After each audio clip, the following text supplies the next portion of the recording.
to me so edisi ho enane da etia mensa yegosu tiase a na ye onyankopon adawroma secretary etipono ho ambrasem na ko no bia na onsa abeka bi o waseda adesere bi nso a obetumi akọ na wachire mpacho se obi adwumtuni na o abonten a bomoden se obewura odan ne mu obi adwumtuni o abonten a bomoden se obeba odan ne mu bre aso se ye free ene apam da twumade yase na onyankopon nam no tumi so abedi nkonem ade amaye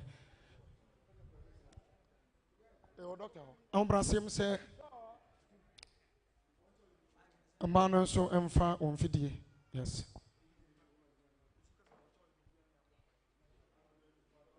sabre se o asida ana nka bobia otwema otwerefo no betenase a na afa ode akọ na okoye ambrasem na otwere de amount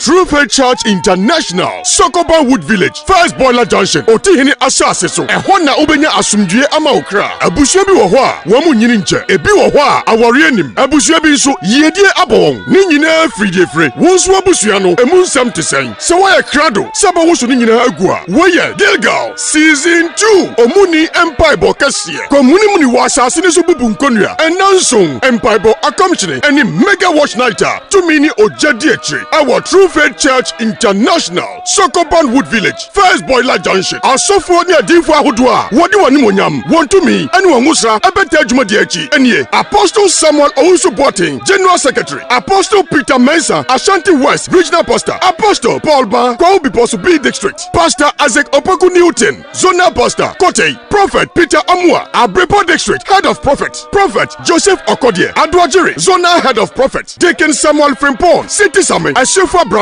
Prophet David Owusu Koforidia. Prophet Benjamin Akoto Macro. Prophet Paul Boadu Ebuakwa Macro. Onyame nipa Jumade nyina siri naso. Ani Evangelist Prophet Deacon Jacob Bechi. Ashanti West Region Head of Evangelism. Omuni Empire Bokasie. Eshasie Sunday 6 ekosi Saturday 12 April 2025. Anaponon Kron ekosi awia nom yensa. Debia Assemble daso. Yeyi free Joshua Nguma. Etie enum ni yimu enkron. Na Awurade ka kire Joshua se enema muni mizim ensopa afrimuso. Enu nti wofre ho Gilgal. Dibesi eneyara. Kwa sieda yumre no. Aya deliverance session. Ena mega watch night no so. Aya Friday 11 April. Anaju nondu kosi sa debechi. Shanu so se dwumadi nyina echi. Ukwada bia so yempaibo. Edano Bethel Asasibe Sheki. From 0243 819756 and 0249 983311. Nejinchemu Gilgal Season 2. Omuni Empire Bokasie. Komuni muni wa asase ni so bubu nkonua.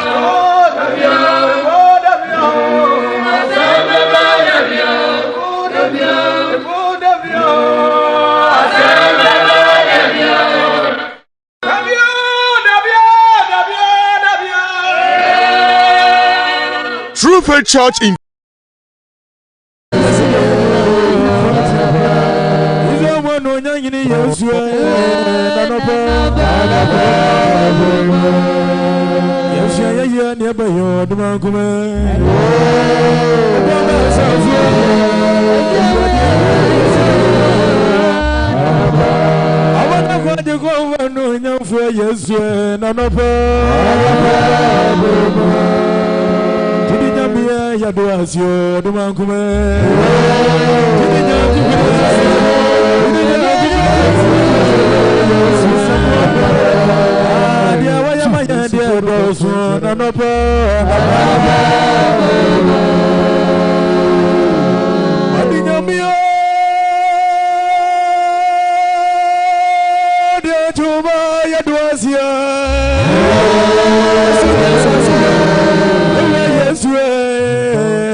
Bompire. Osoro, near Sassiro and Yankopo. When you go for trading and pound, what as a content crosso? What to me, and when you're dear, Obiamo, yes, as a Duncan did. That was say, Confucio didn't come out and William. Sir, I will pair Mobile Hona Dresso. Uncoa, and a moff tower from one Yakoda so for. No, you need me anybody else to share. One of the Hoso, I don't so. I can't catch us for home. You won't want into money. And carrying in our senior for 2 million young couple, Sanabajoida. Amen. You shall know him about. And now no corner catches for say. Some more bompire. I am Castle for your bonnet chain. Uchoni, Udinti, Fabonamato Fachenda. Amen. Fabone Facheda. Amen. I am Pani and Unconcron say. You better to announce on Empire Boss War. Near so to me no hold your more money and your capable him. And then it died a tossamiansa. You won't bonnet as Duncan did. Amen. You got so Jack Cranny, but that's all, sir. When buy a phone of Friday. For a Kenyan no move, no you'll be able to say, then send for the day. We didn't take Quay Mother. Amen. Oh, yes, you did what they shown, sir. For the mother to a bomb. Home be on some felly. Say, I am a water. Say, so to me, send capital for. No one has a man also. And what my dear is, you know, on Concron. Oh, no, to me, on also man can't for Canada. Amen. What brought to me, no one my daddy. What brought to me, Bonnie Biase, and the two Bias or Nancy. No son of us for the young who didn't tear down. Amen. Say the Soviet in the Dino, the Soviet in the Busadia, me power chow, the idea from Pine at our power war, Domino, the Duma Samasai, the upper control. Can you put in a bomb for Baco, and you'll be able to say, didn't send per day. You say, a seal per day, I want Pabia Chia, young for nursing. Mautume, one day, one in your home, and the entrance, says in Becania. Amen. Amen. Sorry to say, I'm Brasim. Yaguswa wo otumfo nanim ba modern se enye nkomodie bra ye free ase na mbom obebom mpaye esu afre onyankropon onam ne tumesu abemuni enso papia da yenso afre yenso na ya share otumfo no animonyam na yakamfo onyankropon din sabre adwontofo nso onfidie mu ayeye ne asedatwom yen share onyankropon densefo no animonyam bambo ne hweso a onam do yeso e de adom ye Adia chimia na mi wongomo mi ni bibi mehi mi nyamia yo Ebra metiasi media ayeye media seda Omo mi enyi nyamia ye yadia Adia chimia na mi wongomo mi ni bibi mehi nyamia yo Adia chimi anape media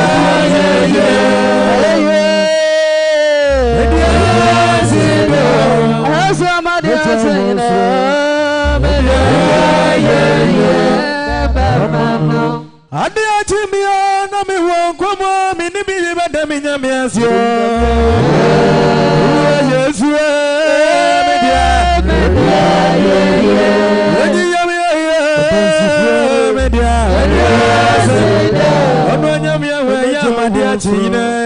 media na me wankwa me ne bebe na me aye sabe wankwa me dia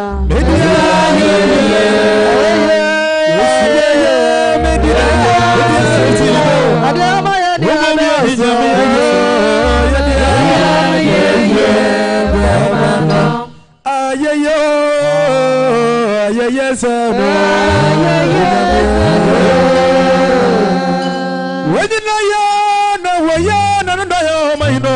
Sidan Candidio. What did it to me? I want the idea from a near Moya, dear Mano. Is there one no young in yes, yes, I would have.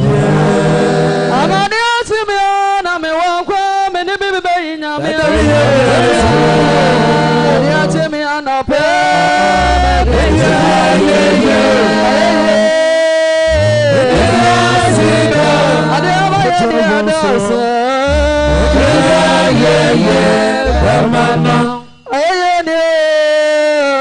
deni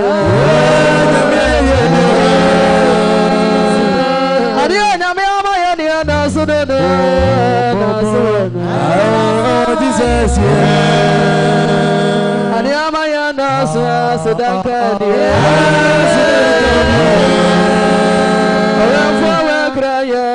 na so na no kwa ona mruku wabo ona mruku wabo shamra wa ya mruku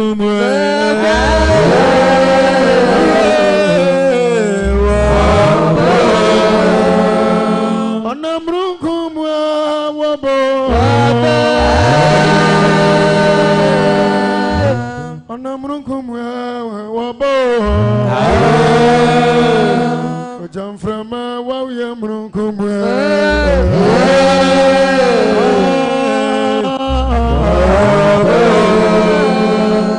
Anamrunkum wabo Abrakunya ngupuna wabo Ojam shamra wa yamrunkum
Wow!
Yes,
Mama,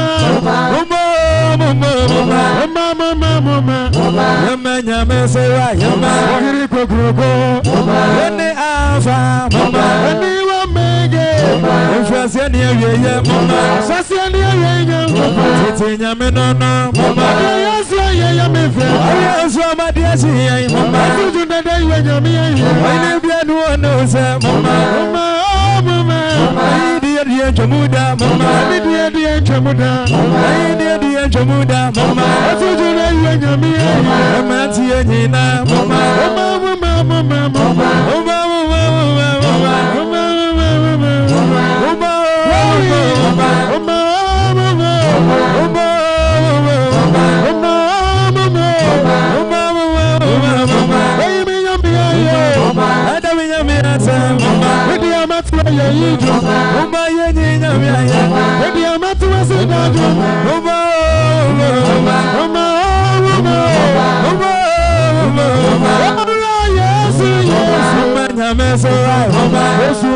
Yesu no yohine mama Elohina Alpha and Omega I redeem mama I mediator I redeemer I promoter we glorify your name we replaceable God we glorify your name you deserve praises we glorify your name honorable Jesus we magnify your name omnipotent we are yes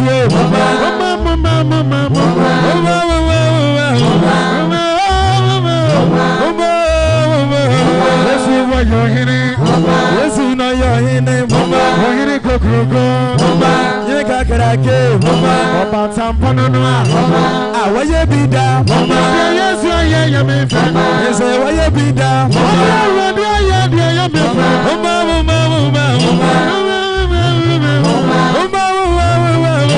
dia mai me nyame ayo dia ma da ya dia ma tu aye yizo dia ma tu ju ayo dia ma tu me se danyo dia ma tu aye jumo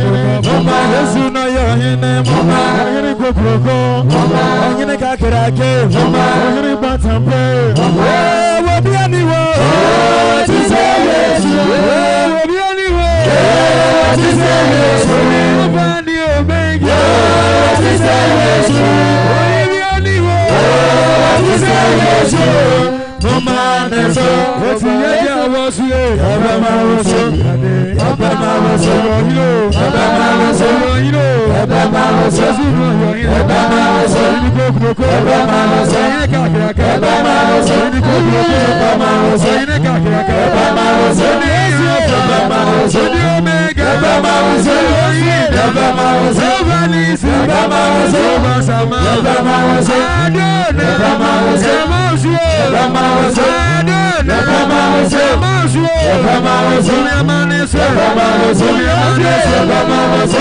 amaneso abama wosu amaneso abama wosu Yesu abama wosu Yesu abama wosu Yesu abama wosu Yesu abama wosu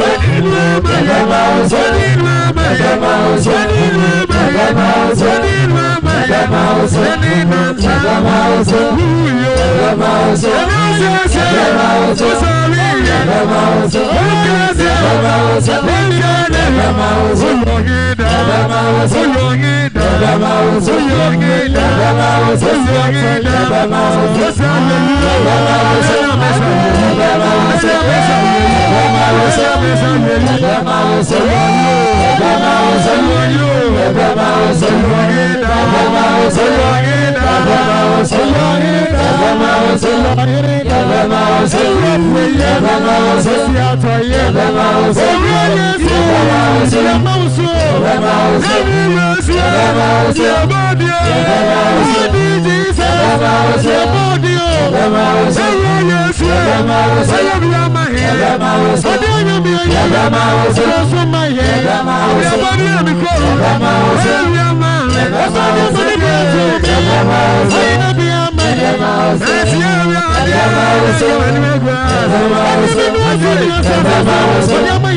abama wosu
Suminya, Quasubra,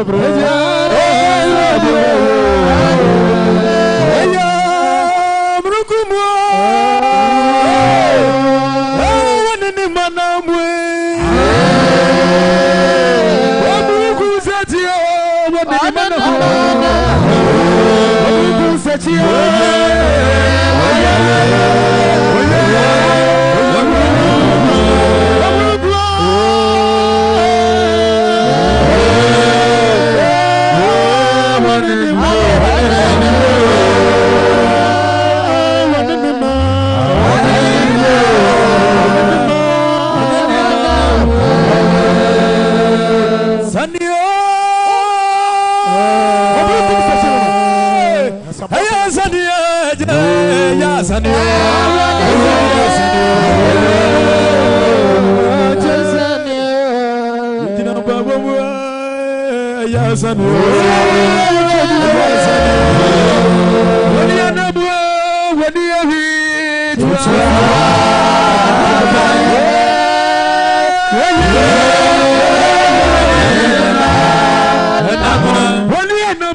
no no me fitia senwa me dem chap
Yeah.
Bro, such a son will command Munyamwe, a flower bro.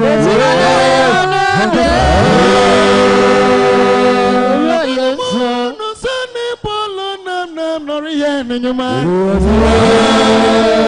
I am no great people, Bob, man, not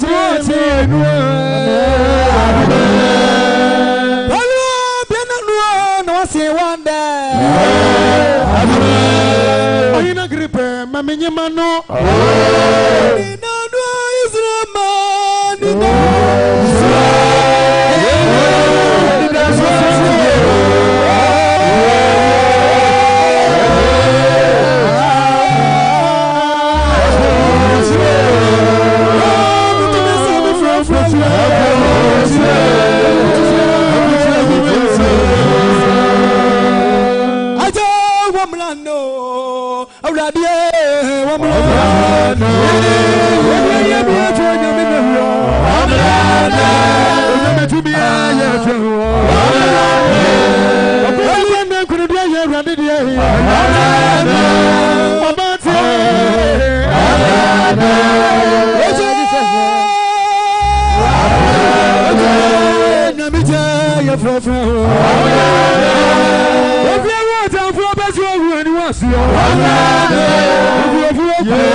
Tell you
me frawa bra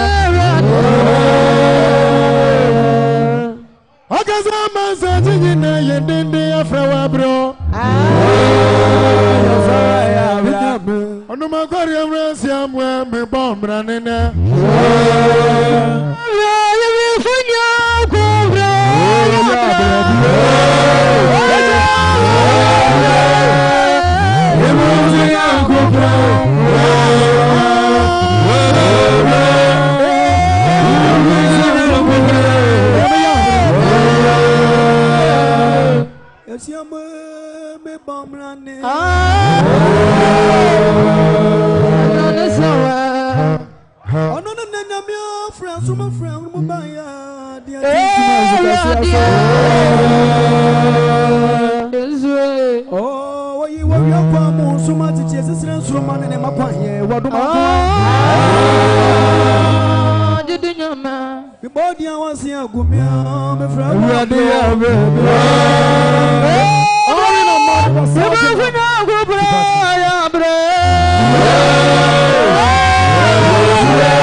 Yeah.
Yeah.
Anuma kwari amrasiamu. Shafa shedi kafoni na. Nyami abajuani. Wani wabu ya ufu ya nyami tiya. Wani ya abajuani.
Ready?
Abaya si abe wuna manio, vlade ya buamio.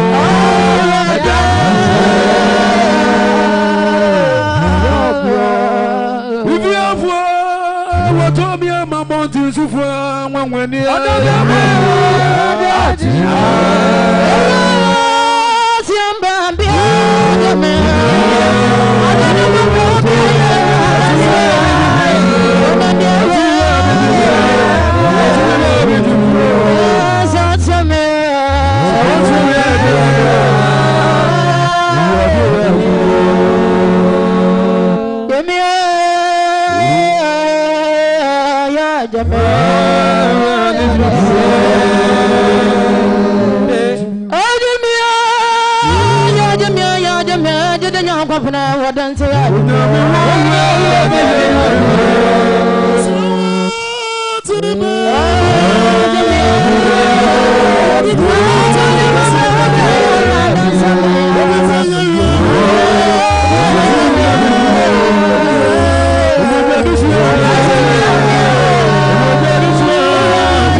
Let's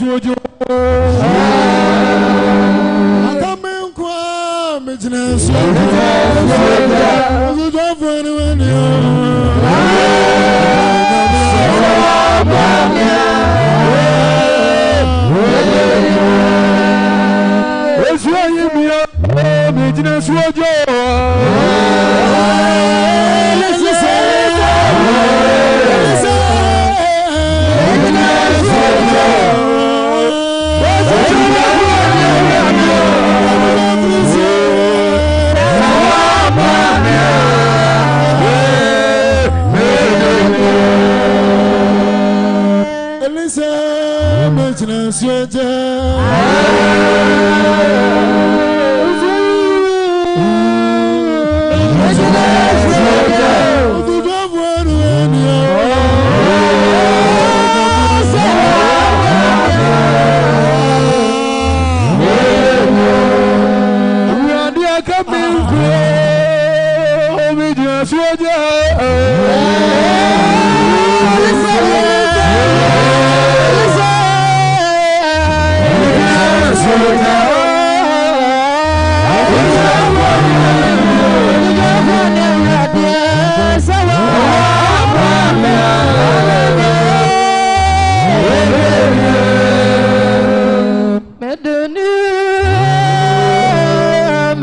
Send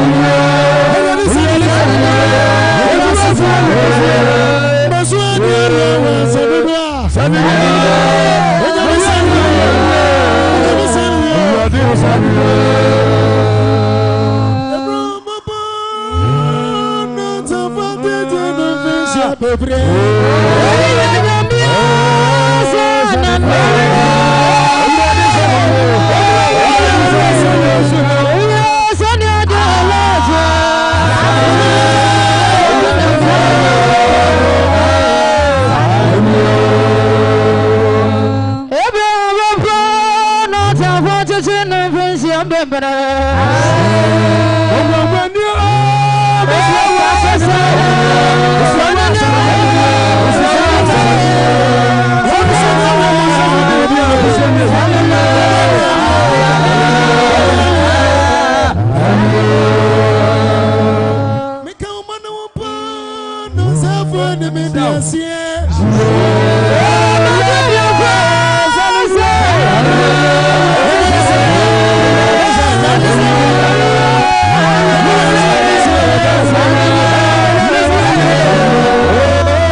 Tomorrow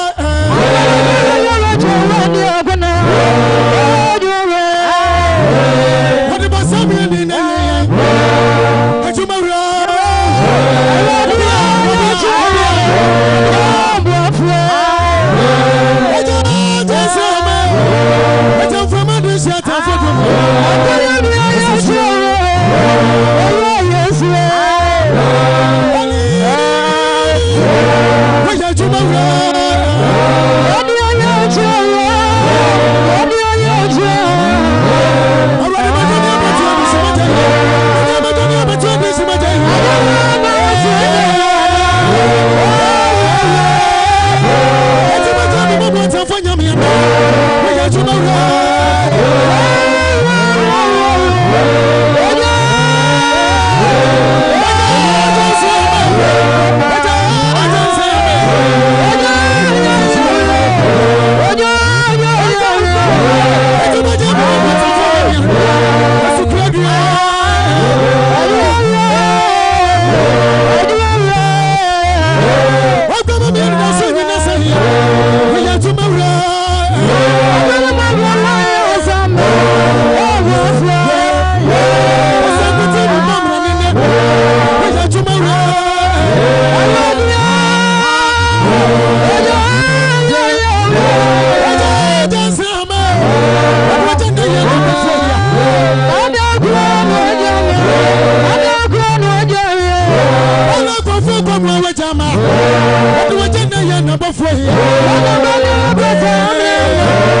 Wait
kesie Ajudane wukwa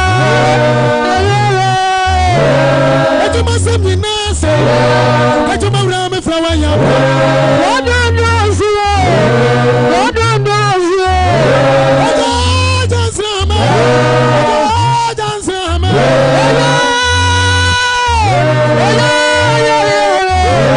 Ejuma semni adina yiye Ejuma urame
so do go wrong.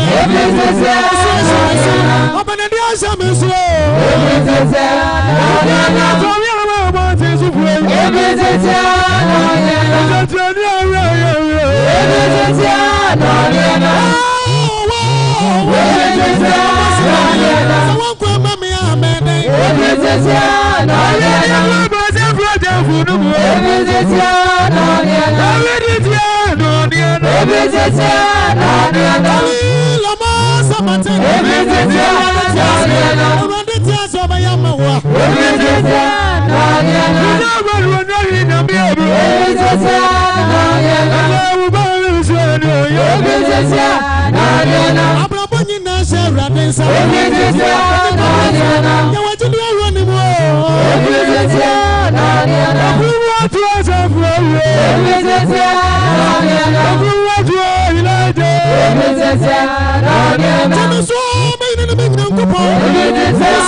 Hallelujah.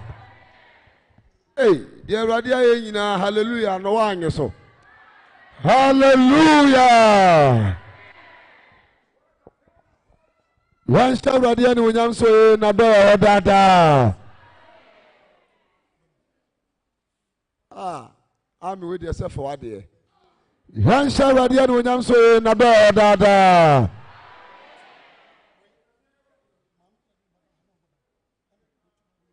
Bet my compabo. About 2 jobs are not D4 Neda. Now, the Yamia Umoba. Wait a temper and a hanero. Did you find someone one arm a boy? Sahondin a day, a Juma. And then so I want to. You could so. Pedro, you be tear at the assem. Pedabab on the restaurant and your fat. Pedabab on the restaurant and rather Moanyade. Hey, is it near na unibi? Eh, na they have for no more, Yanyami Unubi. As hey, na they have some Moyade, and then so Hanya 5, 6, hey, as Yanya 3. Obo and there unibi. Also want to be so da. As Yanya 4, 5. Peja ni and out the end Bible. Tom and Jerry Anna. 1, 2, 3. La is in the Pamiensa. Dikoko Peja Bible. Mum and Mercy. Cage. Hey, and it did no more by Omama. 1, 2, 3, 4, 5, 6, 7, 8, 9, 10, 11, 12. Still leading. A carpenter got to fall in a good form. 1, 2, say I can't go. 1, 2, 3, 4, 5, 6, 7, 8. I'm tasting it here in the bag. 9. More are they? What would it be? You cook to a mumpaja near the echo. And why are the tray and Russell be amphibians here? Why are they? Why would it be a copibito? And Yakura say, Undi Barbaro. I haven't got a Musa. Walk out to LMC when you're in Wabani Tibu Bumuno. Your Barbara Peja Kora. And your so penny back on the dinner me answer me a day. Ebre, my queen back on way. Ima, my queen back on mammy. Father, mammy had it. Try two. Yasofani baako ha. Ona agona abraka so nkwanta. True Faith Church on the dano. Such a man town in district in of show was a way as a 4 penny. 1 month some crowd. Remember, mom said, Mom said, Intina, when you go pony pay, and it didn't mean some day, a bray. For you know, come in dear Saminachi. Na Bible say, on Namanasam so, and a sha and Yarawa. Nasam so, and Odinyan Lazarus. Nasam no so. And Oma will be on Casa die day. A Casa. And so person rather Casa one. A more radia some say at the Kituabi. Transidi. A brass and pay bay. Ubewu Yankopon de Edimunyam. And then you'll be Biara, say, with D4 or Software or Sempa Kenny, Joseph, and Kroma Ajemai. Bon, some can say, a man with somebody in your bon, some can say, force in a way, I can say, another ball, what a lady. Bomb the Yamia Samuel Mojuma. Pressure nira diabetes in 2 aboni ngonta the man of God nyaminipa ai na esembona ba wi die akra ni nyina you ready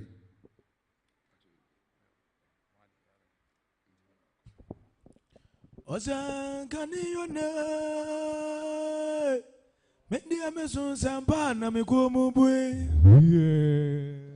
Daba kwa na mekoma jafi ankwa jima umi yo Anche debi arado Nami yiyima kumemo Yeah Afo kuko na mesane Dabe na mekoma janche Odifo yo ne meson Yeah yimanu nyamie Yeah Maison Sampo, yeah, Maison Sampo, I'm going to Swahili mio, oh, for the wine, Mosenya mia, Swahili mio, already Swahili mio, Swahili mio, Eliana mia, Swahili mio. When you miss mommy, I'm going to Swahili mio. Swahili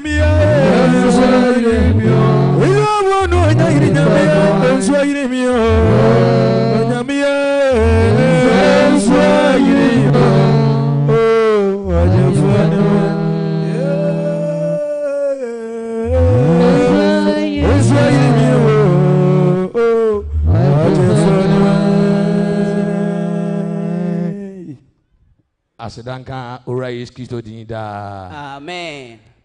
Oh, asidanka ura Yesu Kristo dinida. Amen. Yada otumfo Nyankopon ase. Sa ayene pe ne brada bi etise. Ya be piem wo Wood Village. Na osopani eti edwam. Na sabre aye hon konkon ane ne mpanifo ane regional asenkafo pani se ene osempakani Joseph Nkroma Ajemai memeka Yesu Kristo ahini ho asempa emfa nkyere menu mienu na emfa mom ye bra senipa konkron ada nkane din da Amen. ye da urade ase ene so ye da urade aye ye de bre ene adaje ene ye Onyankopon adwuman sabre empaboya wo wase yi se wote empabo bi ewo Wood Village na ene waba beduru ha omuni mpaibo no enie bonsema Jesus Christ meja when already Yesu Kristo to me na hoden so I can't tell what say sabre gidi a wanya wodi abewura wadan we mu no Yesu Kristo di mu wa mini enso pa bi ada wo so bi afre wo so ɛwɔ Yesu Kristo din mu. Bible says Gideon ni ma wɔ bi nsani. Ɛsɛ obi biara ɔba Awurade nkyɛn sɛ wɔgidi sɛ Awurade wɔ hɔ. Na wɔyɛ wɔn a hwehwɛ n'akyiri akwa ne katuafoɔ. Gyeme so amen. Amen. Ɔdɔfoɔ. Ɛna bɛ bosomi nie odiifoɔ abɔ dawura kyerɛ yɛ paa. Ɛwɔ Nyankopɔn asɛm ho. Na asɛm no kyerɛ yɛ sɛ abusua mu honi. Abusua honi a edi unya. Abusua honi a ade ababere sabato so. Yes. Abusua mu honi a ama nkɔ w'anim no. Yes. Unya nhunu no. Ebia. Ɛna yɛde Onyankopɔn asɛm bɛkyerɛ wo. Ama wahu tumi a ɛne wudi asie na tumi na ɔkyerɛ tumi no no. Ɔno anso apam na firi w'abrabom na wode wo nan asisi asomdwoe kwan so. Wɔ Yesu Kristo din mu. Amen. Amen. Ɔdɔfoɔ. Honhom atamfoɔ yɛde a ɛyɛ hu. Ayade a yɛmfa yɛn ni kosua wɔ ehu wɔn. Ade wɔ bi Awurade ayɛ w'adom na wɔbie w'ani. Awurade amie w'ani a honhom atamfoɔ. Awurade amie w'aso a wɔnte honhom atamfoɔ nneɛma a wɔn ka. Na ɔda n'adwo nso so a obi te ha mpo ɔda n'adwo a daeɛ mpo ɔnso bi. Daeɛ so yɛ nipa kwankyerɛ. Ɔbɔnsam agye afiri wɔn nsam.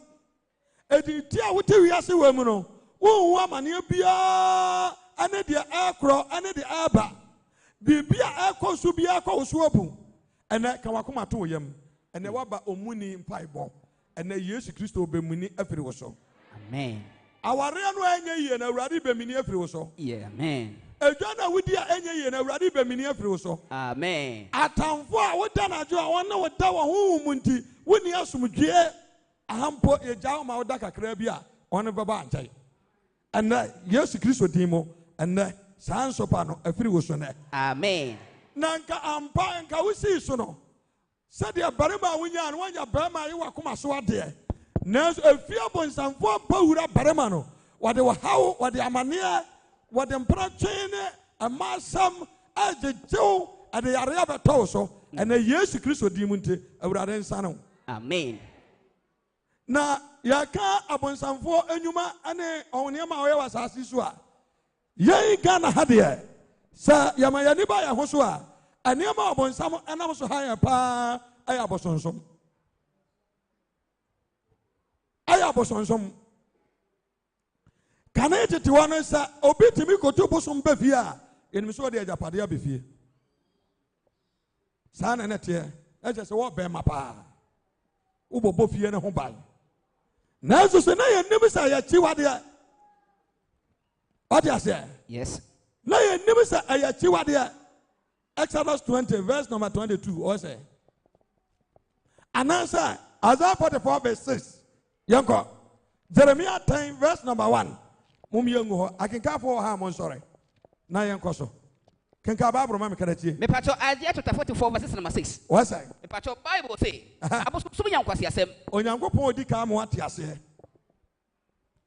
Abosonsom yɛ nkwasi asɛm. Asɛm a me na wo bɛka ne no me mpere me ho koraa. Na wo so nya bere ne adagye tie pa. Pese me nya ebere ekyerɛkyerɛ wo nneɛma mu ma wo hu sɛ de nneɛma ni so teɛ. Me mfa pressure nto me ho so koraa. Na wate asɛm a America ne yie. Anya mirikatuo yɛn na yɛyɛ asɔre. Yɛka ba akokora na yɛpɔn yɛwi.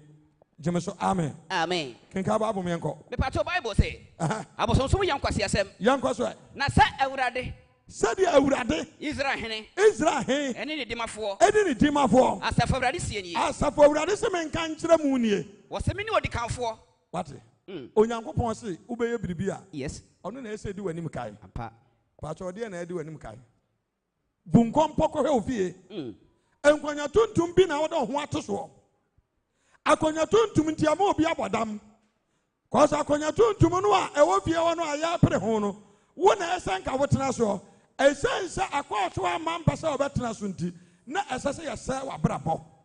Enti wo yɛfo mu ma ɛnyina wɔn asɛ wɔn abrabɔ. Deɛ bɛyɛ no mmɛ di akonnwa no bi. Africa ɛdwɛn no. Gyeme so amen. Amen. Enti ma Onyankopɔn ni w'anim kae ɛnɛ da yɛ amene wo kasa yi. Kinka Bible man. Isaiah 44 verse 6. What's the many what the come for? What I would this one what the come for? Na many what you for no. I don't know what you for no. Na onyanko po bia ni ho. Na onyanko po bia na ni ho. Eje me nkwa. Hallelujah. Amen. To me bia na ne wi ase a what is onyanko po. Ade nyina so di for no. When you want to trouble so to nso ja ba wia. Won onyanko no dwumfo mo onyansafo. Okrokro hene asafo awurade. Odom ba ma no wakofuni. Papa we na asoma yansa. Yan kana hene ho asampa mfa nkyere nipa. I said to me, be what is out Pastor, none of baby are quiet to say. But the Wawakai, which I could say, Motuum. Okoba, and Abedin is our. But Pim Sabri, the eternity. And now, no, obituary was said, young conform the way out there. Oma Kawasa, Sakawan, who will win in them. And tonight, Cecilia Namaswama, and never be Brasasa Ghana, a brandy as I saw Coba day. A brandy as was so a motor. Now doing you know, sir, me pacha or Kwayasa Kawa, and then the Bemina Yentum, a Kwayan Okobodam. A brandy as a sir, or Quadi Messi near Bichino Shia Jumano. Now doing you know, sir, or Chama Betia, obey ye. It is what Najas and my better so. A Jumabi as way you be also when you be. Oh, a quiet one, some of us who rain. When someone that ya Merantiani and Mabawa. I am penning for our on my way. And the point some other that now I'm already some more Kaya in Argentina. Say about that way with ya. As some puppy about to know Hano. Young Fanquay, Juma, away a brabo.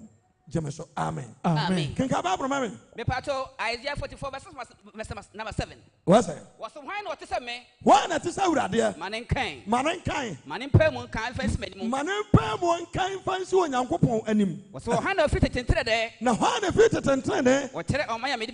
Now, what should I find when Yanko Papa up a boom mine? And Yanko Papa to we ask yes. Oh, be anyhow. A DB Nesro, a DB Assassin. What dear money pass over upon when you Munkwa, Yesu Christo Dinkwa. Amen. Jemeso, Amen. Amen. I would have assembly. Oni baby awa biara, o wira sha abosonsomo, o wira sha baye to me mo, o wira sha me pacha anadugromo, bajigromo, me pacha awurade se me kan kira o se, woni asini mu chafa. Entena, ahon pone juma die biara o modi wo ho, amane huro o modi ato so no. Entena na wa beduru dawe mu, ene awurade sana ho. O Yesu Kristo de mu. Ona una sabe so sana wa firim na sana wa fa ho anko wura mu biem kwasem on bani ada nipa me nipa timi atena se hu se ne mo wire we ye ho no de nyame ma no na nye ana nu sa ye ho bani he aye ho bani ya bato ya ma me na no mo so mo ye Ghana de Ghana man ti ase de ande me pa cho Ghana fo ye bato ya ma me no mo mere wa no me pa cho hu se na abrewa bi se na bo wire na abrewa bi penti ne mo wire so and that one some die. And near my yenina. Or train after home. Yeah, Daniel free and go upon some home. A Chris of war done it, and Cram of war done it. But at the end of Crown, will catch any pa, any pump or chaba. Any pump and chaba. Can come up on area?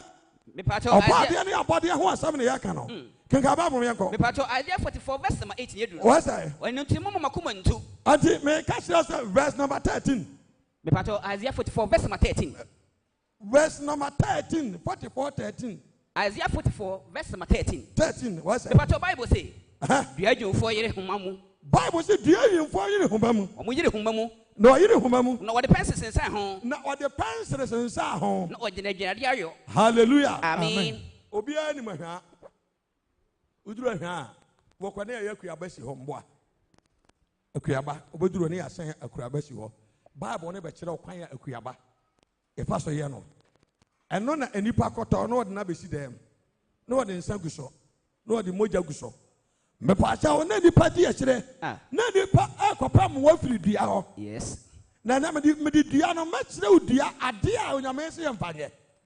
Jemeso amen. Amen. Kan ka Bible me. Me pa cho Bible say. What's that? Was it the angel for yere humamu? The angel for yere humam. No the pencil sense home. Or the pencil toto home. What the engineer na yo? Na what the adwina de na di ho adwini. Na what the compass sense home. Na the compass sense home. Na wo yo bari man sense wo. Na wa ye na be man sense wo. Odi pa ho feso. We dey your friend no. Bofo ahwere. oboko no wesi one de anajo ha kan ya bɔ no moma so ne yɛde tu ato no kɔ ho na wadasane a wana ne te ha akɔtɔ na wɔde awisia popon ne kosua adue ho na wɔde akosi dam na wɔka nsɛm gu so na wɔka nsɛm gu so sister brother abrabo a wofiri aseɛ bɔɔɛ no ɛnyɛ na o hwɛ nneɛma a wɔn a ne wɔn si soɔ hwɛ nneɛma a wɔn ayɛ ɛne baabi a ɛsɛ sɛ ka wɔduro wɔdwuma yɛ no ɔmo de mmɔ nanso gyinaeɛ a wɔabusua yɛde sii yɛ no baakyɛw abusua ne gyinaeɛ no ɛnɛ asayɛ abusua ne nyinaa wode wɔn nana nkɔ baabi a ɔkɔ osirim ɛna esi gyinaeɛ maa ne sɛ kɔtɔ kuaba na fa mepaakyɛw nneɛma yɛ ho na fa si dɛm na gyinaeɛ a yɛsi ama wɔn sɛ mo yɛ mo abusua wɔ ani deɛ yɛde akɔnfɛm na esi gyinaeɛ ama ho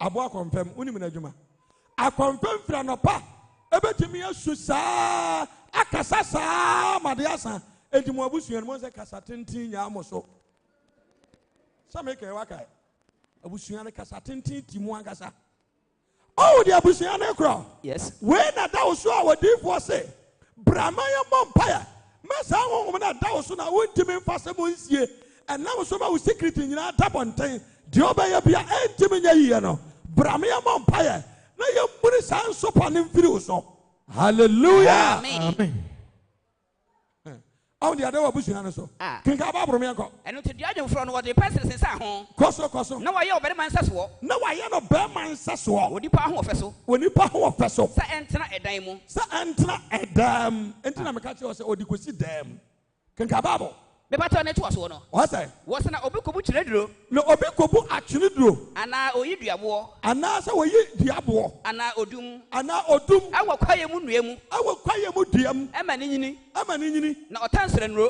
wate na wɔtɛ no sɛ sinuro ɔka sɛ sinuro a nyame dua ɛna meka obiara bɛhu nyame dua no a bakyɛ dwa nkwa abata mmiɛnsa no ne din pa ɛfɛ no sinuro ɔbɛkɔ na obi twa bɛ na wabɔ hina no bi na ɔde ahina no a wabɔ no de agu mepaakyɛw saa tweneduro anaasɛ nyame dua no so na wɔde nsa no bi agum ɔma nananom nsa nom hallelujah amen bible sɛ mo nsa a mogoɔ no ɛyi mabufuo ansa yɛgu no wɔ asase wei so no yes bible sɛ ɛyi abufuo ɛnti ɛyɛ ade a ɔnyankopɔn pɛ momeahwɛ abosome nam ne yɛwɔ nsuo wɔ da bɛka sɛ bɛtɔ biara nso nneɛma nyinaa asɛe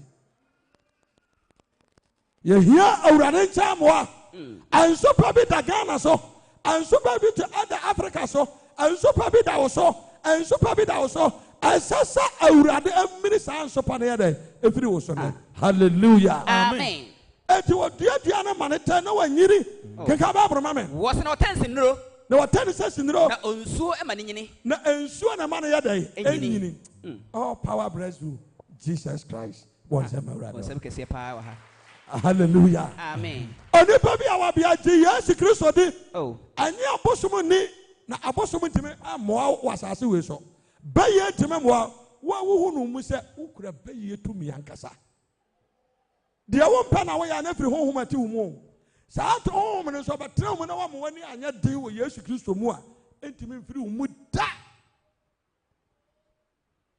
yɛka bayifoɔ a mbakyɛ nyɛ obi a wate ahwehwɛ ho asɛm ne yɛka ho obi kura bɛyɛ tumi ankasa ɔno kora ɔbaa kora ahwɛ ho nkonkron kora mfrɛ no wate aseɛ kɔɔ so ɔnu ne ho mfiri ne bɔne ne mu gye sɛ wonu ho firi bɔne ne mu ansa na nkonkron atumi ayɛ wo ho adwuma gyeme so amen Amen. enti ahombɔne yɛde ɛsɛe nipa ahombɔne yɛde a mɛnipa ntumi nkɔ n'anim ansɛ mo fie hɔ ɔbaa dwe ne toa no wɔ wo anaa meboa nipa deɛ mowɔ taataa so mo nso mo gyina yɛni mo deɛ ɛnwa ɛna mo nananom mo kankye yɛ sɛ yɛde fie ha deɛ nipa nko ara na yɛhwehwɛ enti wobɛyɛ sika dwuma saa wonkɔ w'anim daa woayɛ sika dwuma kyɛ onko ara kwagye store a agya bɛtom onko ara wokɔyɛ adeɛ a ɛde sika bɛba bia ɛnyɛ yie ɛna awurade sɛm nka nkyerɛ wo sɛ sɛ woaba ne nkyɛn na wofiri wo honhom mu abɛgye Yesu Kristo di a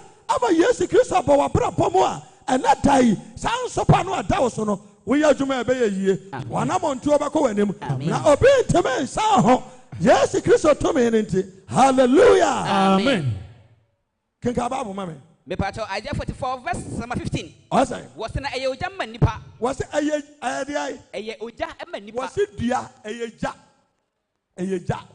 gya ma nipa adeɛ Onyankopɔn kaa sɛ yɛmfa nyɛ no yɛnkɔ Was na ɔfa ebi to. wɔse sɛ awɔba nso a yɛnkeka bi nsi animu na yɛnsɔ na yɛmfa nto yɛnyɛ dɛ yɛnto Ampa. wade asɛ awɔ no ade wo no woto a na ho ayɛ dɛ ho ayɛ se ɔkaa sɛ som no Oh. ɔkaa sɛ som no Debia. na ade na asom dua Ah. ade na wosom dua Yee. na yɛ nananom yɛgya nom ayɛ bɔne na mepaakyɛ w'ani hɔ yɛ nananom akɔgye abosom ne nnua abɛgu fie mekan yɛsi da asi hɔ de nkonnwa tuntum agum ɛde kredo atom twɛn aberanteɛ ne nam fie ɔnyɛ baabi na ɔha adae wode ɔpa akɔyi firim na ka sɛ wɔkɔda dɛm sɛ wobɛtumi ada ahombɔne ha nipa ankahene ɛnyɛ bɔne o na yɛn adwene wɔ bi ne mu tiri mu nti wobɛdi akonnwa nnɛ na wɔn ɔte akonnwa no ho wobɛdi akonnwa no wɔn bɛsɔ akonnwa no wobɛkyɛ a wonim kwan a wɔde wofa so akonnwa tuntum na yɛde wo bɛsi so no na yɛatɔ kotokuro na yɛde ahɛ akonnwa tuntum no ase Hey.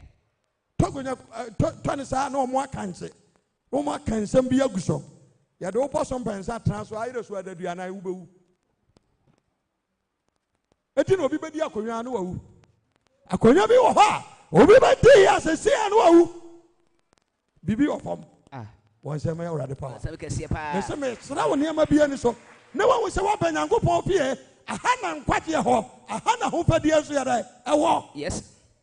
ɔpa otumfoɔ akonnwa ɛwɔ sɛsi yɛ sɛ wɔn nso wɔn mpɛ wɔsɛm na aka sɛ kyinkyin a bɛdi a yɛsɛ mu nyaa no mesi ade wobɔ so mprɛnsa yɛde wotena so wakyɛ koraa yɛ daduanan yɛbɛsi yɔ ama de wodi aba ɛnso ɛyɛ nipa na ɛyɛ Hey. hwɛ ɔnyɔnko anim kakra Oh. nipa huhu wate aseɛ Ah. ɛsɛ asie nya ho biam o awura mu ayɛ huhuhu efie nso ayɛ hye wotena ntena kyikyimi so amen Amen. kenka baabolo ma me Me pacho ne to aso no. What's Was na ɔso bi to pan no. wɔse wɔsɔ bi ne tɔ paa no Ha. kwa so ɛ Was na ebi mpo de ye onyame sɔre no. na wɔsa de bi nso ayɛ onyankopɔn ayɛ dɛ Asɔre. asɔre no Mm. enti ebi ne mo sɔre nnua Oh. ebi de ayɛ nyankopɔn Saint Michael Saint Peter ebi nso de cross 2x4 ɛna yɛde paa kwasi ayɛ ho nyinaa kɔsi tire honhom a wɔbɔ akoko mpe honhom a wɔbɔ akoko mpe Yesu Kristo honhom bɔ akoko mpe o Hey. Yesu Kristo honhom konkro no ɔbɛ nipadua mu a wɔyɛ n'adwuma sɛdeɛ teɛ gyeme so amen Amen. enti ɛna ansopa bi ada wo soɔ no amanneɛ bi ada wo soɔ no megyina Onyankopɔn asɛm wei so ɛyi wɔ firi saa ɔhaw wei mu ada wakɔ mepatɔ Kristo mu na sɛ wobɛda no wɔn nsa akɔ Kristo mu a yareɛ da wo so a amanneɛ da wo so a Jesus. wɔhaw da wo so a Yes, Lord. ɛka da wo so a Yes, Lord. sikaseɛ da wo so a ɛna Awurade Yesu din mu woanya pa ahodeɛ Amen. kenka baaboro ma yɛ Me ne pacho ne to aso no. wɔsɛ Was na wɔde sene ahoni koto no. wɔdɛ Wɔde sene ahoni ɔde koto. sena hɔne koto no yɛnkɔ Na so ona ɔde ogya hyefa. na ɔde ɛdɛ Wɔde gya hyefa. wɔde gya hyefa yɛnkɔ Na ɔfa nso so na ɔde so nam. hallelujah Amen. kane yɛfrɛ biribi adi nam ɛna wɔka ho ase wɔse bi nso so yɛtwa na yɛde ato hɔ ne yɛdi so nam Ah. yɛpɛ dua ɛɛden a na yɛde ato gyaare tete wɔn a ne nipa twitwa ɛnam gu nkwaa mu no nyɛ ne o ɛnɛ deɛ ɛyɛ saamɔ ɛnɛ yɛwɔ fadampam ɛnkwae ɛnam da mu a na obi yɛ kyɛsi ne yɔnko kwaa wei mpakyɛ wodi paa nti ahoɔden bɛyɛ paa na abɛyɛ ɛne katuo firi nipa mu ɛnɛ wɔhaw ne amanneɛ na ɛda nipa so na sɛ yɛyɛfa saa wɔhaw wɔ nyina mu na yɛnyɛ Yesu Kristo ani a ɛnyɛ taa nkwa a na yɛbaa ne sɛn gyeme so amen Amen. eti tumika wode yɛ ne kɔ so na tumika kɔyɛ me 1 Samuel chapter 5 verse number 1 kenka wode yɛ ne Me yɛnkɔ pacho ne to aso no. Was na ebi so kyese nam edi me. Ɔmo kye so nam di me. ebi nso so yɛkye so nam di me yɛahye bidie ɛne ne yɛde kye yɛ nam kanea ne yɛwɔ kura ase no sɛ wo maame de kropɔt wo a efie a bɛkɔm na kropɔt wɔ mu na sɛ wɔn yɛ peremanfoɔ mene kyɛ mboa ɛnɛ kropɔt obiara ni bi He said a huriko gas. What I say, if you have a connect report to woman, there's only a pretty man for. I don't know. I make it to a free nipam. Says, Diana Diaba, Baba. Yanama Radia, some so catch them on set. Young Gopon Chen Kwana Sumudia walk. So we'll be already as a Christian Chilapaya. Oh, Mobo. Kai Babia, who abako. Our real one, some of our umpire. Yes, a Christian tea, may say, Miss Rimon Super Bia Dow Supiara. Sponsor Sasu, our bedroom sono, and the Uradia Munia Frivoso. Amen. O Munin Papa and Yamudia. Hallelujah. Amen. So, rather than minute or how an Frivoso. Now, what tire be a Dow Supiara? One as soon yesterday, I would hear him. Okay. This will be the Cocoan and Katiana and Yanada. Never baby. Yes. Jameson, amen. Amen. Can come up from your Pato Isaiah 44 verse number 17. Okay, somebody. Wasn't that Enkayano? Not Enkayano. What do you Yame? What do you Yame? Any honey. Any honey. No, Ocotono Soreno. No, Ocotono Soreno. Upon some pie. No, I. Or bonus some pie. Upon some pie. Was it Jimmy? Minyame. Hallelujah. Amen. Any pardon who got trade and Ango. And at you. Hey. And Ango. Bosom be by near Penadango. A bosom no more bar, sa generation, sa beduna. Adan want to know do a different Adanko. Bocone Adren Adanko Sasso, Nessiho. I have found that Tiani at you. I know the Kosuya. And it's a menti afra. I know the dress I did near the Siho. Naya den Saguso. Na only Padas and you, Yanko Ponden, Kwahumi Yagumu. At the home Concono as a woman. Now what I see my home a woman as a by own Concono. Na aya hon bane na akowura na tiem na timi kum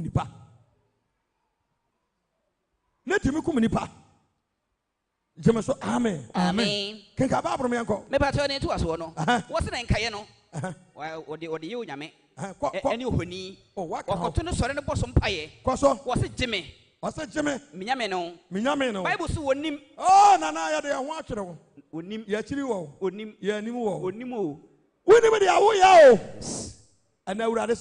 Amen.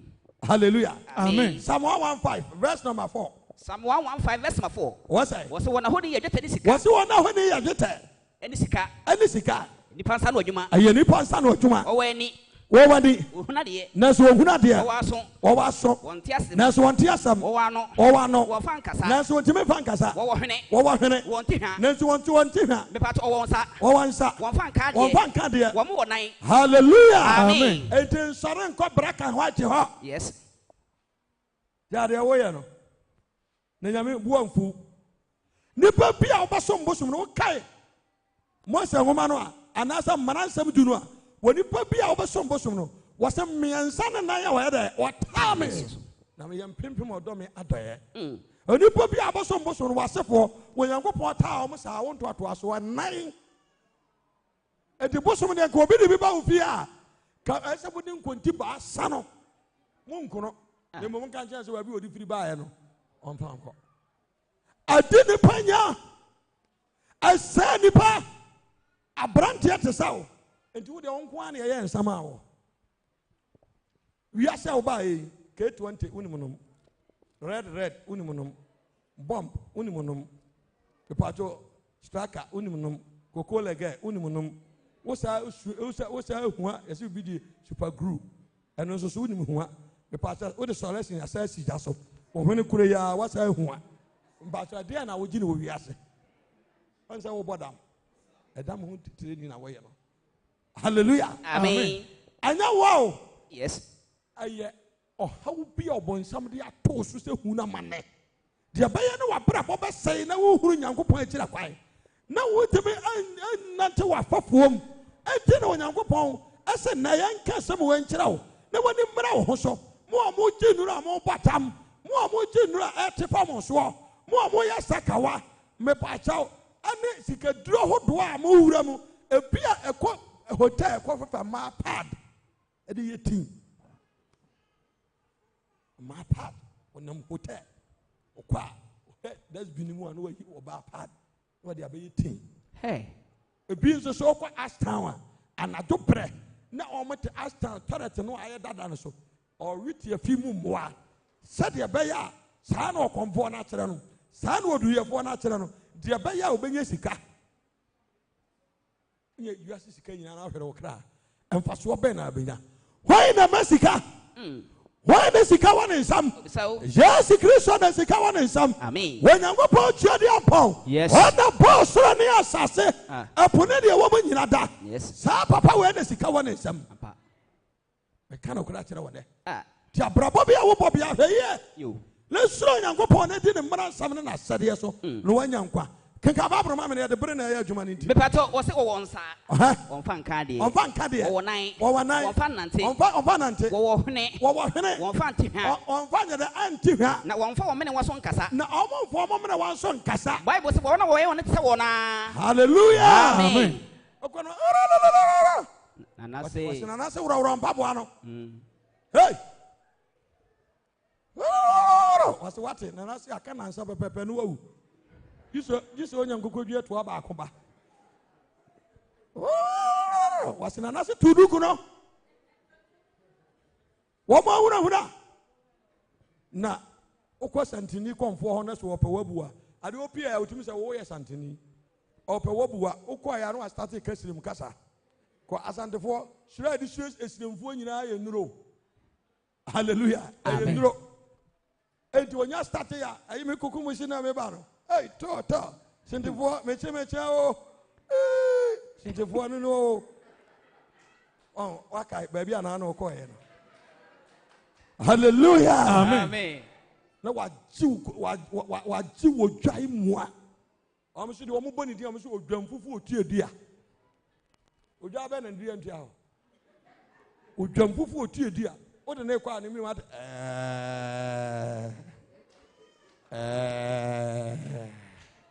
wode ne kɔ banana once ma Jesus Christ ana Yesu Kristo amire misemo so pamfere wo so na amen me kan no kura kyerɛ wo ne na wɔn abraba asa wo yɛ na wɔn anamo asasa wotu Elia ne ba konfo hia ensankyerɛ ne asi hallelujah amen na me pachao Dominica na arame Samuel no me ha sɛ Samuel ngoma edi kan eti ne enum wasa enchemo edi kan wasa na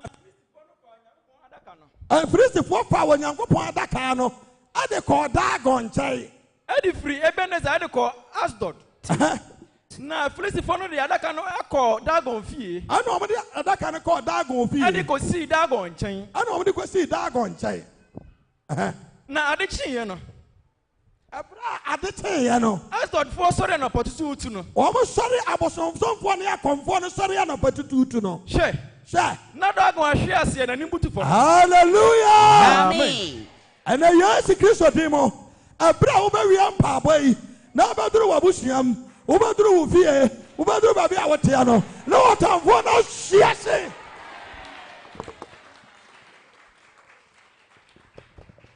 hallelujah amen kika ba bro me ko na wahwe ase na nimbutu fo mo Awurade adaka no ani na wahwe ase wo na nimbutu fo wo Awurade adaka na anim ana o ma Dagon so asa si ne sibia ana wasa ma na so wode ne si ne sibre enchemu nan no o say na ade chi bio na ade asa che biam no ai wo sɔre na pɔtutu sa no watamfo so wo basa to biam a Bible say wo watiri na wo hwehwe ase wo bɛ so ase wo anim na obedi nkyɛw wo anim na ontimi wo abrabɔ mu da na omuni empai boy emire abosonsom afiri wo so emire me pacha ko ni abɔ ne bi afiri kra no padua so anada yi omuni empai boy aye wo gye ama wo na ana nsira adom mobroho amara wo nchai hallelujah amen wa minimi so pa na afiri wo so ona so nye obonsam akɔ abiem ɛna so sɛ Yesu Kristo akyira kwae abusua hɔ ne no abusua mu abrabɔ bɔne no abusua mu akɔmfo tumi no abusua de duade a yɛdua no abusua no mu wɔn ko a woyɛ koko kora no abɔka koko ɛyɛ mɔde ne nsuo wiase a wobae wɔn ko a woyɛ koko a no abɔka ɛnɛ Yesu Kristo ɔmini Misrim nsu pa na ayɛ dɛ afiri wo so bɛma sɛ ɔbɔ so ɔbɛware wa wɔn ko a na ayɛ ka ɛbɛka da korokora me ayɛ ɔho ade ana bɛma na te n'ani so anadwo no wɔso dɛ no kotokura a wode gyina no so no ɛnya deɛ a wobɛtumi awawɔ ɛnso nyɛ wo a ɔbank ɔbɛboa wɔ no wobɛda so na ayɛ no wode kotokuro sa ho was so museum super that was no into a bank or do no by Bob Brawas as you was no and I know free when I go feed in a cheap. Oh, they are more brabo. On Sunday, you may I say, Jewelry is a Christian. Never Simon super in a day and free with Nipadiaso. Once some Jesus class or how can come up from your call. Someone made the kind 18 Munchamun. Okay, some bed. Now I did see an opportunity to be a moon. I did see an opportunity to be a moon. No, sir. Not that one shares and himself to form. Not that one shares who are brand and himself. I would rather can none that go through some year no book of Bumas. Ah, Nimubate pasa. Nimubate pasa. To be a sorry tower. Yes, Christa demo. Satumino. I would rather some country was say. Oh, money assassin our busway. Another woman in power boy, Minister, how never was. Amen. Hallelujah. Amen. Jeremiah, 18 so. And Jamoy, you don't go. As I say, Jeremiah chapter 7. Verse number 18. What your Bible say? What's it? A matter saying, you know. As a matter saying, you know. Na a general soldier. Na, I was a matter saying, you know. As a rock I am on any month. You. Was a matter saying, you know. A matter saying, you know. Na a general soldier. Na general soldier. Na a maffet more. Na a maffet more. So yet a tre. So yet a tre. Eddie Amos Himano. Eddie Acoma or Sor Himano. Now we'll go and I'm for years. Hallelujah. Amen. A Barbara Wolfiano. Na I wish your penny is come and no a quarter by it. No, I ben no. No, ye go boom.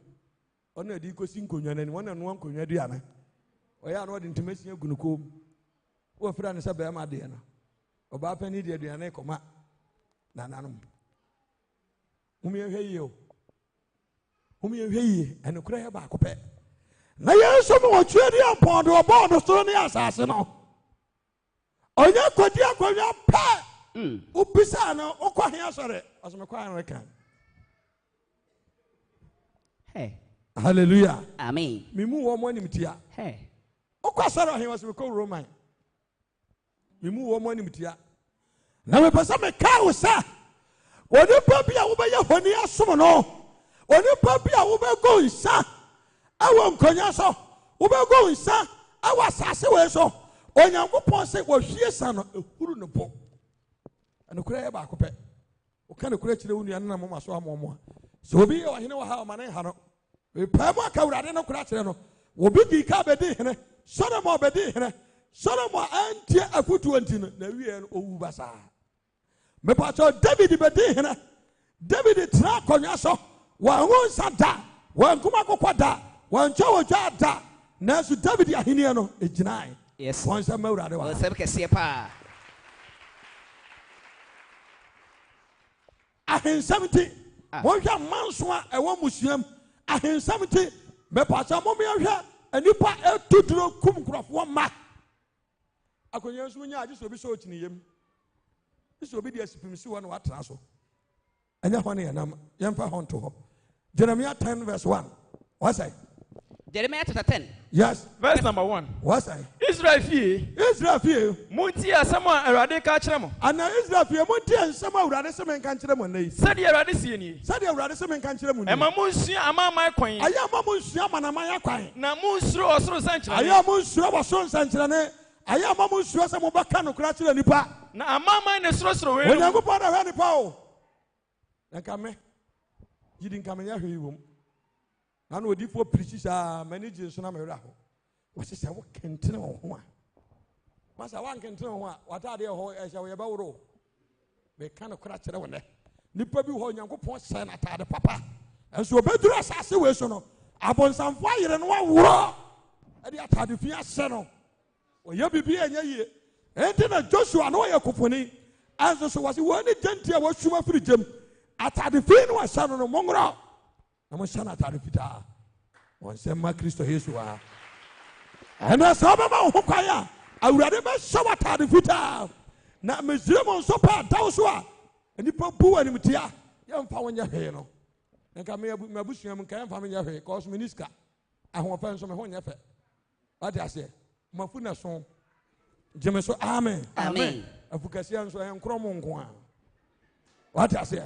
Naso Yesu Kristo di mu nti awurade aye biribi awurade fire so ye nneema aye sanchara na ne anwanwade agona bonten so asante agona ehɔ na me hɔ megina me firi kuma odrobon so ye drobon so ni ba na mete megina hai me firi ha me sa akwa me kɔto Nyankopɔn adwuma so de nyame de akoduro no me ka no kura kyerɛ wona anka obi ne mabosom anka woncha agonafo ehɔ na kɔmfo no tetena wuya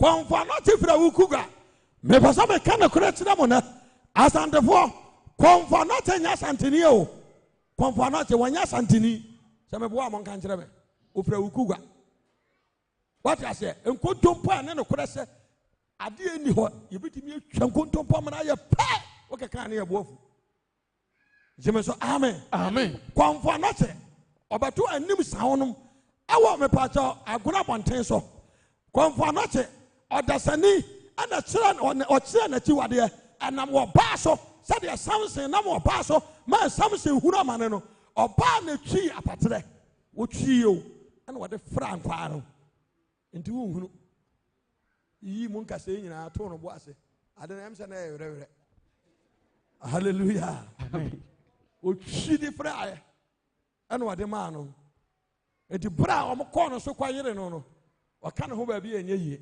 kɔmfo na kyade ya no okira ɛyɛ apatrɛ ɛne abete ade a no okira no no enti agoro krodua mu hɔ na yɛ ntɔn ko bi hɔ nyɛ na ɛna de nneɛma asesa yɛn fa ko bi nkokuro mu hɔ nkɔtɔn ɛhɔ no wɔtena wuya meka no kura kyerɛ kɔmfo na tefira wukuga sata mo a mepakyɛw obedura asantema mu no ana ɔsɛ tu a wɔdi kai ɛde ne ba asantema mu no na asante som dangyira ɛnam kɔmfo na kye so na ma asante di nkonim ama ɛnɛ mepakyɛw yɛade yɛ ho ɛne na nam so ma twebo akodua twa ne ti what I say ama twebo akodua di ntiri gi akyerɛ ma asantema nanso so Yesu Kristo moja ɔde bɛwu yɛ ne deɛ woyɛ asanteni o woyɛ frafrani o woyɛ dagomani o woyɛ dakateni o Yesu Kristo de mo yɛn nyinaa yɛ baako pɛ amen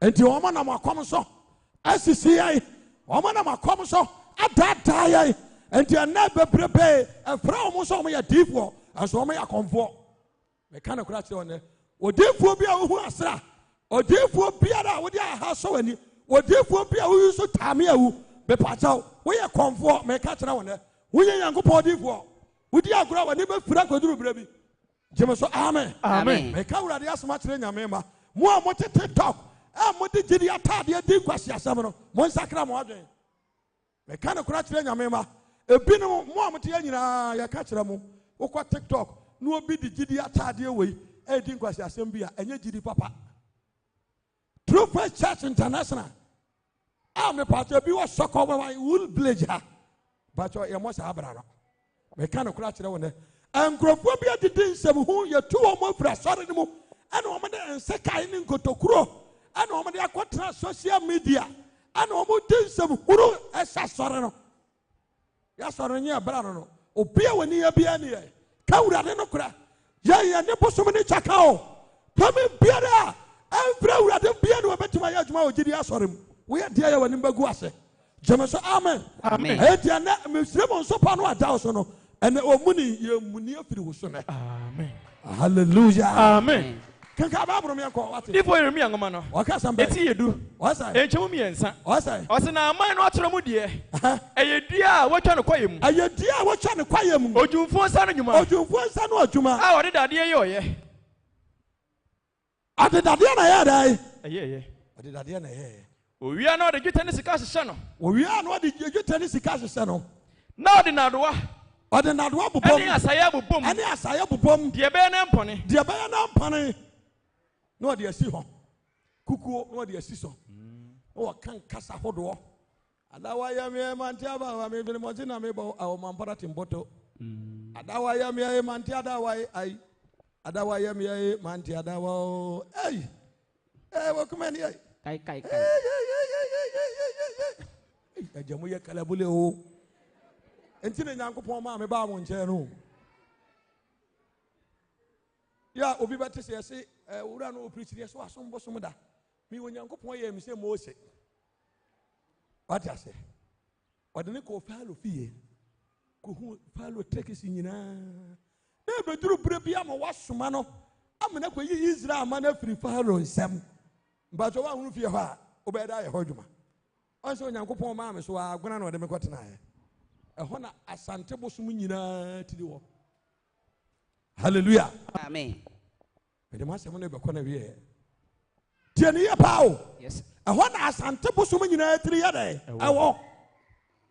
Nanso awurade ama menimdie ne nyansa me ne on de nante na me dia ya adwuma na bedu sabre anya beta saa anya awurade na ya awurade a kedi sofi boy ye mwache ne nyankopon adwuma onipa bi a wo ye bi so ye oba se wo ye be ma hwe ho yie jamfrafra mu emfa ne ba bi amfrafra wakwam na pompa ye che wo tue de abon se de wo defo ba che pompa ye eche wo tue de abon na wo ye nsantarane no sana awurade ye na adwuma enti ho o madi de mfichi bedafie obi a wabɔ dam awurade na wasana yare amen abira bi ade oba bi bai na oba besi a ya sana jeans abɔ na bed ohuri kwaso se wo ye ne na asa na jeans ni mu apai ta masa obi a wadam obi a adwane akabe nko ana mgyina ho nsumini mema bia akame ho na sana me wo bema bia wani Jesus Christ. Hallelujah. Amen. Ada yes how ba na ho adwuma awurade ma yes adwuma no wie no. Ade achen ya na so da na so pae. Yeah. Anya Jesus how. Enso awurade nti esan abo so. Yetimu ye bo awurade din. Sana would manager awurade ye sanchara na wa ha. Aha ye bo sasa o. Enya honam ni moja na yede betena ha na akura ese ye onwanwa enye yide sa ha obetimi abenya ha se obeye jidi asore atase kanka baburo ne mfansi enchemu num no what say what say frafo mu kaka motobi what say frafo mu kaka motobi na won kasa na owa no so ntimi nkasa so na oso won okase kaka motobi a ye nkwada no ye maame no mo sefuo no si a dua na nkwanse no na yape entade bi di ahehe no esa bebrebe edisabe ya menkan no jamo no epie na se ebenyina wansa ntimi ma homewe wansa huna otimi hwedin no wa no de nani asa kire wuram ko onim se nipa na ere ejina ho wo se bosom eye kaka motobi edi huna nipa na ni tumi a wo wi asanyina tumi a wo wi asanyina ahwade a wo wi asanyina honkonkura wo wi asanyina ede Jesus Christ. Amen. Hallelujah. Amen. Si awurade Yesu Kristo di woni wi asanyina age nkwa otwe di apodo obo so ne asase no no sabrei ya bedi asiamu ya be kanyankopon asem e pese me bia ne ma ne kira wona ma wo hu sa onyankopon wo tumi na onyame tumi no enam yeso ye dwuma na wo ba ye ncha ya onyira enne ubenya fa ahodie de sabre ancha nyame ya doma ochina nso so aya aforbo aya preaching me kasam bi akira wo kakra what you say na konfo bi anada what you say Psalm 4 verse 5 or say Psalm 4 verse number 5 yes Psalm 4 verse number 5 what say me part of Bible say what say Mama tell you afode what was say botene ne de afode yes afode bi wo ha ntini o wo di odwai ko ba afode ma konfo a anya tene afode we see kama konfo a anya tene afode na we use ka de kanyankopon asam ama wi ni sakra kromfo sakra aya tene afode jemeso amen amen kenka babu me ko wase mo tene ni afode na momfa mo ho nkyere awurade na mo nyadai momfa mo ho nkyere awurade enti yamfa ya ho ntwiri nyankopon kwa wo wase botene ne afode na fa ho ye de ekyere awurade hey ochina ana ebere bia ubegina se ye bo afode bia de wo no kan wasem wo akoma mu afode ye se ye bo afode na akobo bi o before so ba sare afiri wakonya no so no kan wasem firi wakoma mu na afore no awokobo no ka bi be kire awurade wo wakoma mu onyankopon ma wade asai enu ntina me kobo afode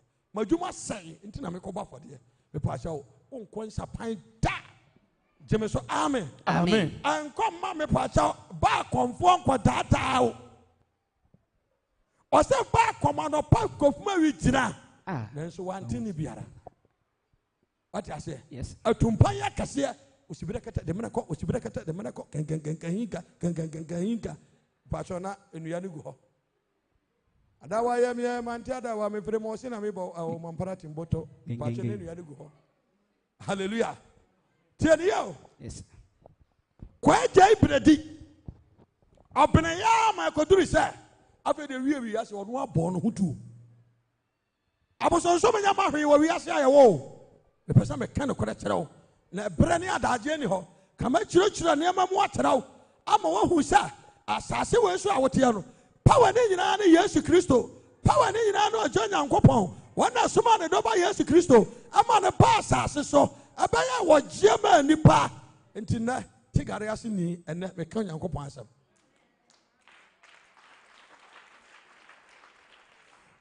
Oko drabonso akoko bisa. Me kan wa fidie so. Mabusuafo bete. Koko bisa drabonso. Me mabusuam. Ana anipa me na ne yaba woni afa na bere kwabena. Na bere kwabena na yaba wono no. Ye dika oba na wono no dika ewu gold aye sika fen. Ana mpanimfo omtam to ho. Ansa na yawo abere kwabena no amu.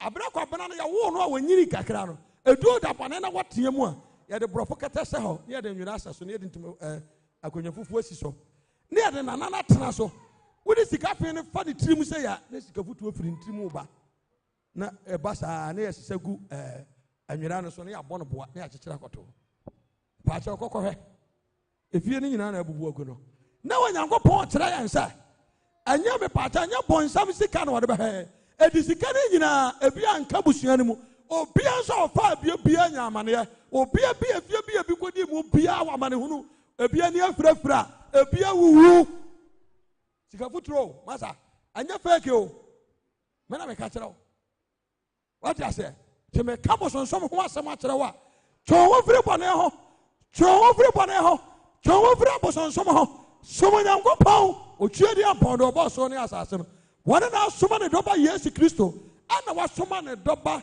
baako pɛ amana ba me pache Wood Village ha sɛ ɔmɛka yini ho asɛmpa nkyerɛ mo komasefo mo nya bibi asompo mo fa mo hono mo ade nyina mo a jeme so amen ati ase Deuteronomy 15 Deuteronomy chapter 15 verses number 1 kwai was influential so biara awie ye no ja bibia mu che what na influential so awie ye bia na e wo ja mu che o eno ye papaye ayamye yes what I say Bible say mananye wakoma hisa obeye den obema what I say yes 15:10 Deuteronomy 15 verses number 10 what say but the Bible say you ye mano mananye wakoma hisa obema no na saade yinti awurade Onyankopɔn besira wo hallelujah amen e dia for the boy yabobɔ no omuni afɔre boy ase yes me pa chawo ebra ye mmiri muslim nso pa na firi so no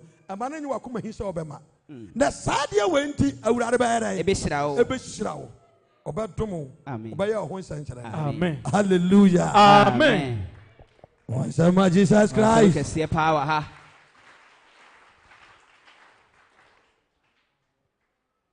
kika babu me enko o say you yamina mano e mananye wakoma hisa obeyi bidi aboa emane nyi wakoma hisa obeyi bidi aboa na saade a obeye nti we ya obeye nti awurade Nyankopɔn besira wo nyuma nyina awurade Nyankopɔn besira wo nyuma nyina ne de wo no so beka nyina ade de wo de wo nsa beka nyina woni nsɛm a mede gya mo awurade nka wo me nso awurade nka me wonyina ne hwinta me na wo nso wonyina ne hwinta wo de wo hwehwɛ ne de ewu bisa awurade ma ne mram ɛna ansopa bi ada wo so no awurade mmini mfiri wo so ɛwɔ Yesu Kristo din mu adobede nti amen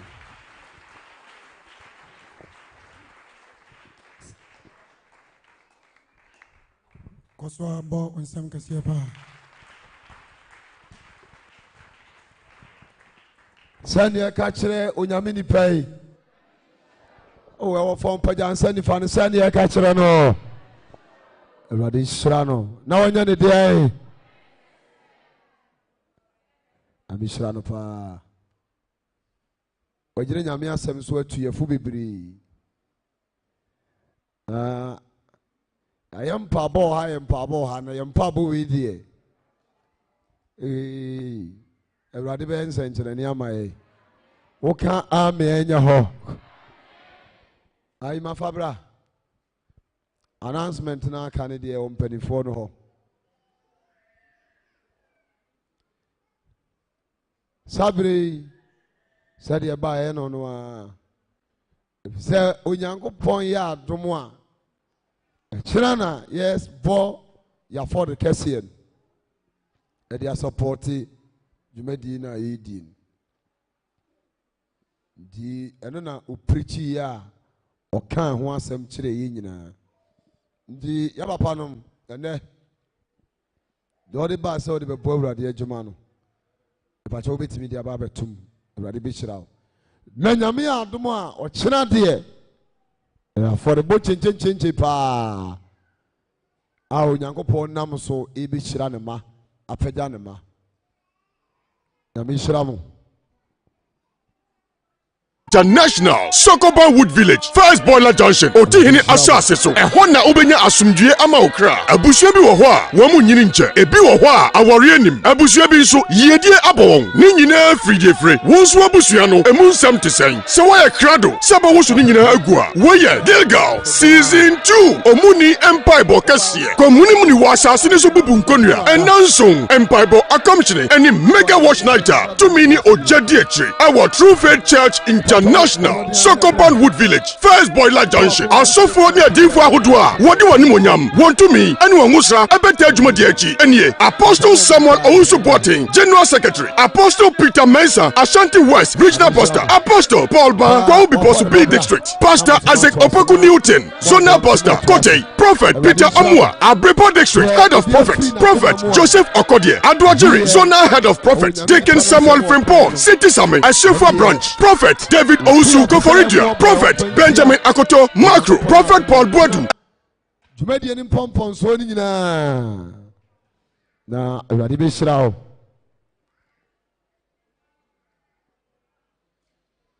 Na bɛhyira mo.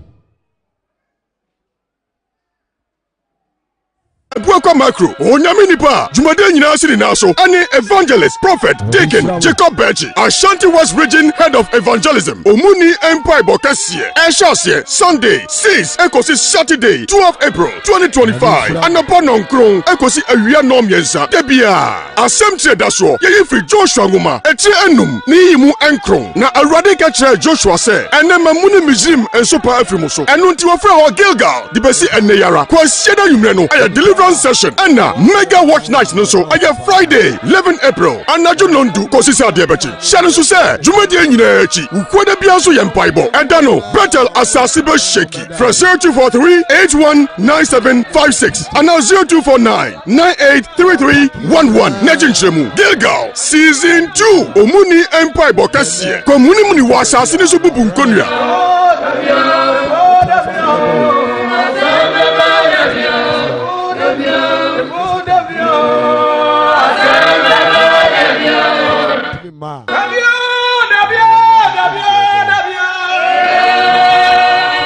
True Faith Church International Sokoban Wood Village First Boiler Junction Otihini Asase so ɛhɔ na wobɛnya asomdwie ama okra abusua bi wɔ hɔ a wɔn mu nyini nkyɛ ebi wɔ hɔ a awɔre anim abusua bi nso yiedie abɔ wɔn ne nyinaa firidie wɔn nso abusua no emu nsɛm te sɛn sɛ wɔyɛ krado sɛ bɛwoso ne nyinaa agu a wɔyɛ Gilgal Season 2 Omuni Empire kɛseɛ kɔmuni mu ni wɔ asase ne so bubu nkonnua ɛnanson Empire akamkyene ɛne Mega Watch Night a tumi ne ogya di akyire ɛwɔ True Faith Church International Sokoban Wood Village First Boiler Junction asɔfoɔ ne adinfo ahodoɔ a wɔde wɔn nimonyam wɔn tumi ɛne wɔn nwosra ɛbɛta adwumadi akyi ɛnie Apostle Samuel Owusu Boateng General Secretary Apostle Peter Mensah Ashanti West Regional Pastor Apostle Paul Ban Kwawu Biposu B District Pastor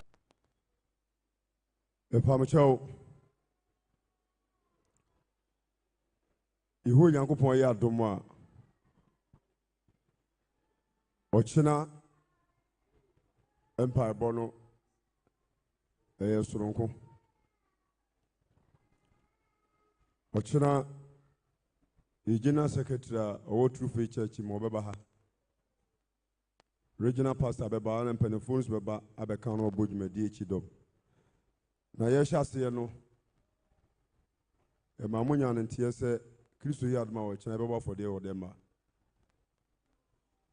afɔdeɛ a yɛbɔ no obi a woyɛ mpaebɔ bibia bɔbɔden asɛ wɔ kyena bɛbɔ afɔdeɛ no bi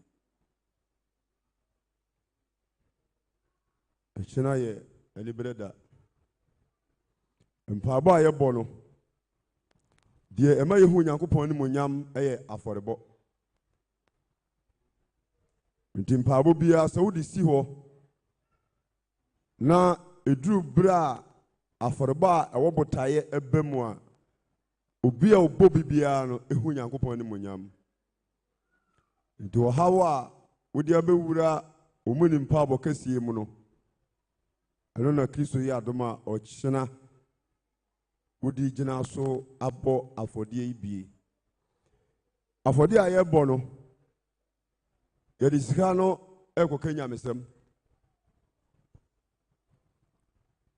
ɛnnɛ meba ha ntɛm bɛɛ 7 nipa a na wɔ ha obi si me firi nkran obi firi sahwi obi firi wɔde sɛ bono nkoranza hɔ baabi obi firi akyem wɔda nipa no firi baabi bebree bi kɔ awa paa o ɛna ɔmo gyae de ɔmo yɛ biara ɛba bɛyɛ mpaebɔ ɛnyɛ biribiara ɛyɛ asɛnka adwuma a meyɛ no TV so no a na Lawson TV na me preach sisi a no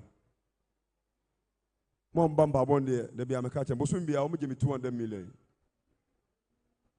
megyina Nyankopɔn nim na me ne wɔkasa no bosom bia ɛyɛ 200 million me sa contact ɔmo ka kyerɛ me sɛ mbetue sika na ka 1 cedi koraa ɔmo ma me mpreach nti me starte November nim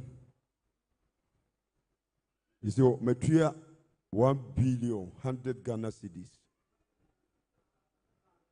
so when you bema we say nyame mfrɛ wa wontimi da to mu say am very powerful papa ho me ne honam nyina wontimi wo ba no sika ni kura wontimi akoa bi no oni sika wo yesenkani ana no obi ba ɔmo mpaebɔ eni pakoro eye host of program bi mu saa me na ɔsara na adwo 12 ɛkɔ akwa no program so ko preach na adwo 12 ene nyame ama na nyisika ne wura fi ene sika ba ne sma ko bituma preach no e wura fi se to airtime so wan fan free sura ma wa untimi nti ama saa sanka dwuma ya me yi tumi edi ache nyam kwada tumi o nti obi a me no bɔ mpa bi ana so ba ha bia so pese Nyankopɔn tie wa ma usika me na sanka na me kasem we so pese yehu Nyankopɔn tie o mpa abo a ma usika na wadwen emra sanka no so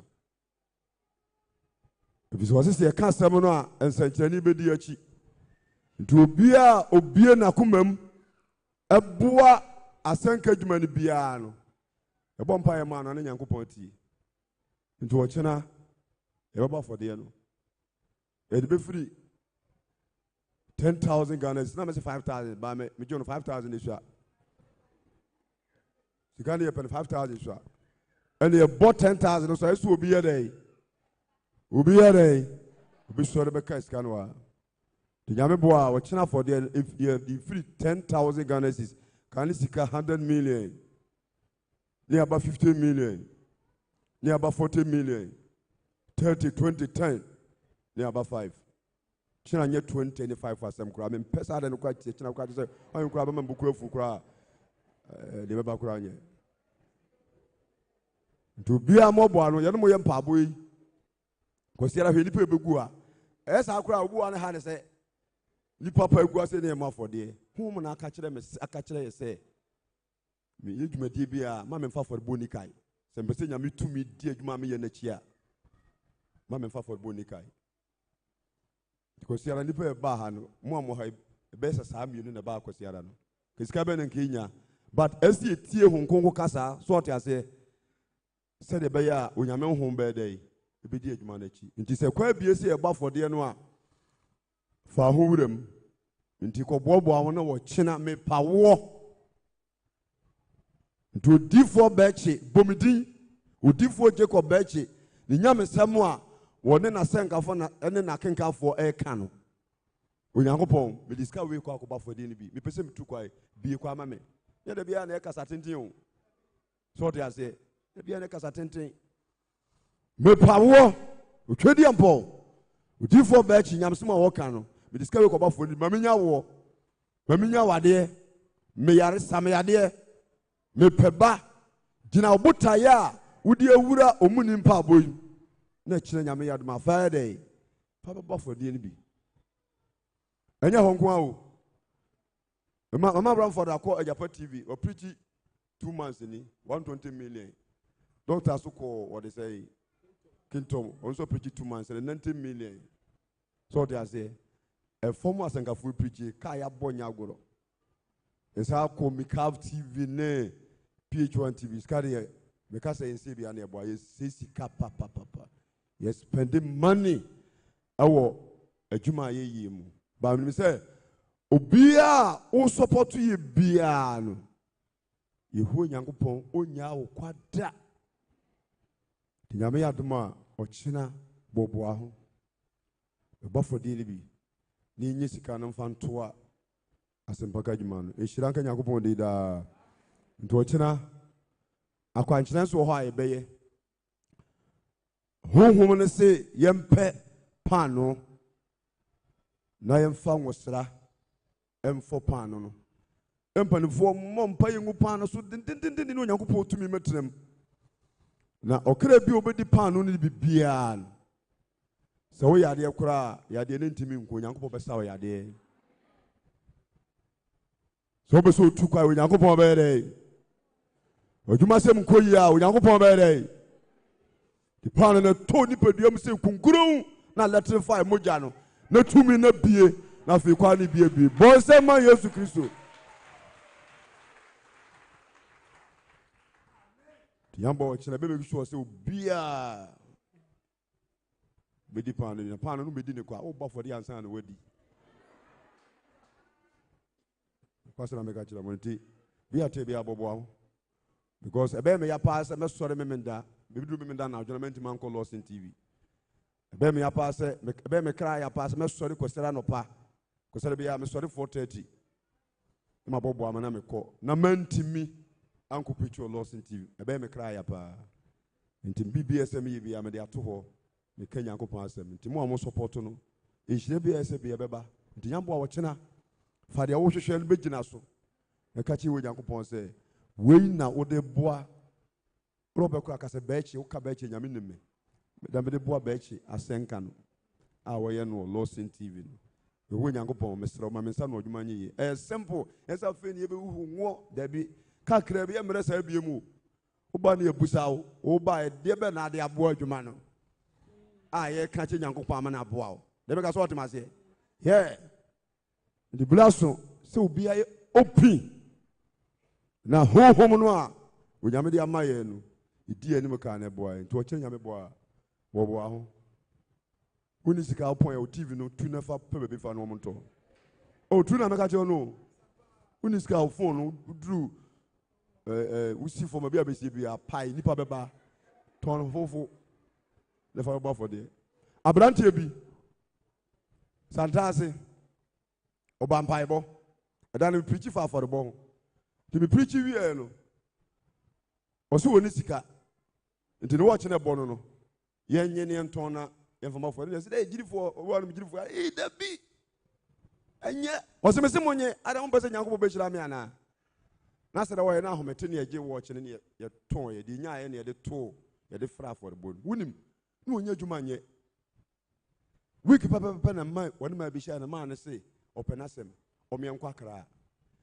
mana bies pepas to kese mana so abrochire wasifie ka sifie o de store no share ne sade card man no difie man akwa me ni share sene no ho fe papa na ohia ese ni pani monyam wo hwe sede wo se ayekoko pa ne de waya ene kane no sede ne ohia ye no a na wo se sika tumi wom bonsema Yesu nti nyankopon ya domo a o kina wuku adaje ne bobo wona bra brante ba ko preach man why the TV koton o santaze preach sa wako why the TV no akoton aba ifiri wo adwuma mpa ne nsam da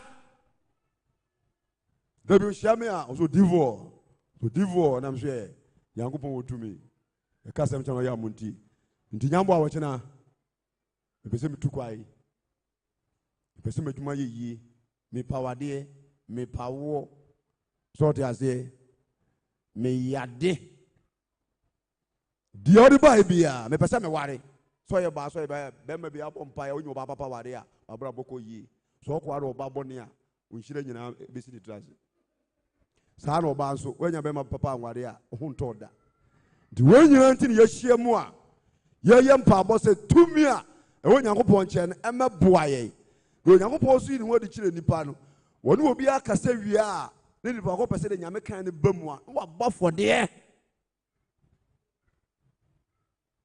Nebodifo bi hyɛ maame bi nkom hyɛ no nkom saa wɔso maame oba wei obedi mfie sɛ ɔbɛyɛ ɔdefo maame de sɛ asɛm aka no pɛsɛ bam nti ma so seed saa mle 20 million ɛne maame ne ba na bilonia bo aka di sɛ mkyira no anya na nim saa na wɔkyim na ni kɔ baabi you serious confidence ɛne maame ne ba na eskani so de ase nti bere Yesu wo ya chi no adwuma no ye yew na ni bere kwa so di Kristo ya domo a ochina nyemi ni bi asem impesa asem na ti kura ndo ba bo aho ana wa manso a wowu because apa no wa medi bia ene mpabo wa nya bi kura nke kura na mega john ti nyambo ochina de ye pon ya fa tri pam me se pon ya de for tri pam na so do tri pam wie na se preacher me preaching this year no preacher me dika preaching wo TV best 7 years no ha me ba 5 months no afeno Onyankopɔn bie ne mani adwuma bia wo hyase a wo bre but so ye dru ba bia onyame no hu se wa ya no no kire wo kwai asofo ne bitimi kɔ obi kura bi a 1 billion 2 billion o mo se yenye ye hia asofo bia gidi kɔ asofo no a ene hia no na so nya de o mo de be cheme to na de o maka yenso mo fa ncheme da nti yenso so ye be kɔ nti ye nyina ne ye ka bom na mo asoma me na me ma ye dai nti dodo no asempa ne kɔ so no no Onyankopɔn nti mo amukum mo abochire no a da bia wo so mo de ba no ne ya frɛ no sɛ ne mani abere wa ha no ne ya mfa mo mabonim la wa de ka ya na bochirefo nso a mo hwɛ bebebe no nyina mo maboa ye na ye ntimi ntoa so nka Nyankopɔn asɛm na numu na Onyankopɔn behu yobɔ nti ye bɛkɔ na wie nyambo ochina wa mantemo a obakɔ akɔtara bonten mo ene mo hyɛ ase no wa mantemo a obaba no akɔnya si abonten ngo nyambo a wɔkyena nipa bɛba nti brantem na otuma betena dem na bibia e kama bisi ene mo ana ye mpa abɔ no a na bibia e ba hyɛ sentempa sɛ de bɛya e bitime aye me bibia si ene mo amen sɛ obi di sika kɔ hyɛ adaka ne mu a brana me mo mpa ye ma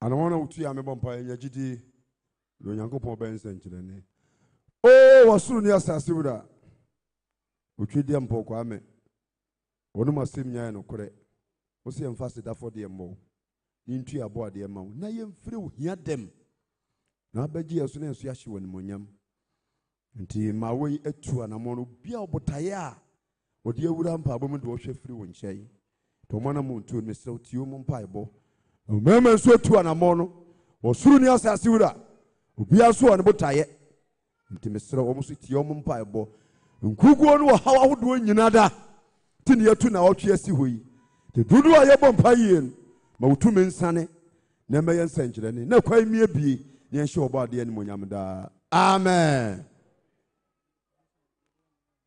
ibamcho ema na mo pa wo no yepo amon twɛn na enyam akwankyerɛ ma ba bi a wo pa wo bɛma bi a wo pa wo bi a yepon a mon twɛn makwankyerɛ bi wɔ hɔ na yɛnyama mo.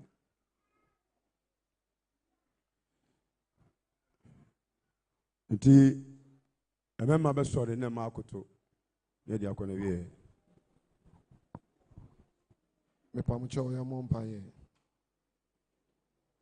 Awurade Yesu Kristo adeɛ nyinaa so tumfoɔ. Yɛda wase adwuma na iwe nie. Yɛsan yɛkyi akɔ yɛn afie mu. Ɛsrɛ ɔpaakyɛw me yɛnkɔ so ɛwɔ gya ne nsrama so. Mu yɛn mmɔbɔ na domboa yɛn na sɛ yɛ ɔpɛ na ɔhwɛ yɛn so yɛn ho bɔne ante bɔne na wade pa ne san kye yɛn.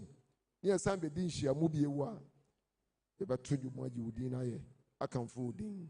Wo din Kristo no ɛnyɛ bambɔ ma yɛn nyinaa adom ne nti amen. Awurade mpaebɔ yɛn agya wɔ soro wo din ho ntew wayɛ ne mmra nea ɔpɛ nyɛ wɔ asase yi so sɛdeɛ ɛyɛ wɔ soro ma yɛn daa aduane ne na fa yɛaka kyɛn sɛdeɛ de kyɛn wɔn de aka no na fa yɛn nkɔ nsɔhwɛm yie firi bɔnem na wo na ahennie ɛne ahoɔden ɛne animuonyam ɛyɛ wo de adaa amen. Ɔdom ɛne asomdwe efiri agya Nyankopɔn nkyɛn no wɔn kronkron bambɔfoɔ no ɛmɛwɛn yɛn kra ne yɛn nipadua a ɛho ntetwoma nkosi yɛn Awurade Yesu Kristo ahoyi da ne daa. Awurade Yesu Kristo ɔnhyira yɛn nyinaa daa.